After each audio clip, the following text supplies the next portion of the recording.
Fala galera, beleza? Mais um vídeo aqui pro canal. Vou mostrar pra vocês como é voar com a Austral de Montevidéu até Buenos Aires, na Argentina. Fica ligado aí e assista o vídeo.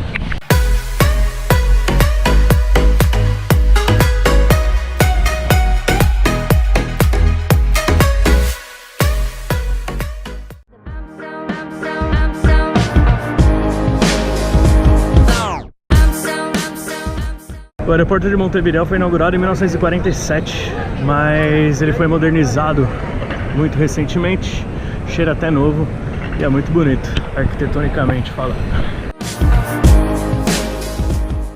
Agora o check-in feito, passar pelos procedimentos de embarque e segurança e acessar o terminal de passageiros lá dentro, para mostrar para vocês como é.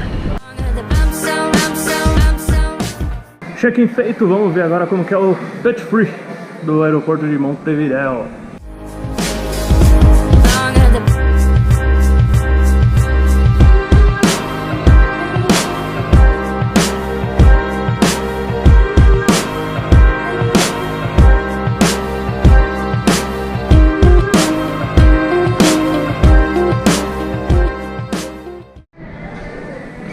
Tudo muito bom, tudo muito legal, mas tudo muito caro. Melhor sala de embarque da vida.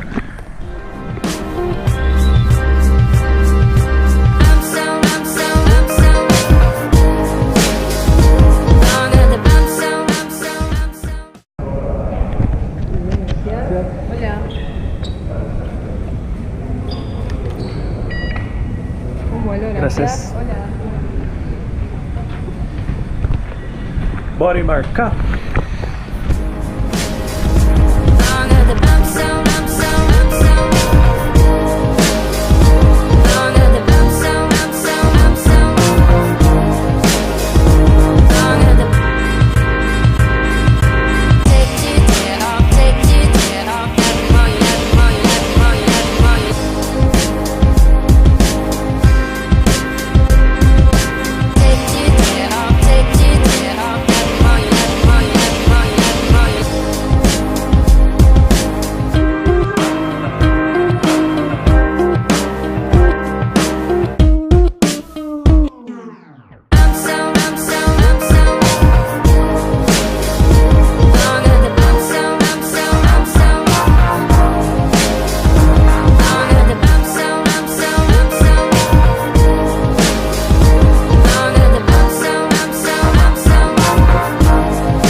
Como o voo é bem curto, não vai ter serviço de bordo, são só 45 minutos de duração de viagem.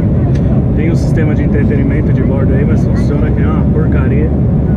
Mas como o voo é curto, não faz tanta diferença assim.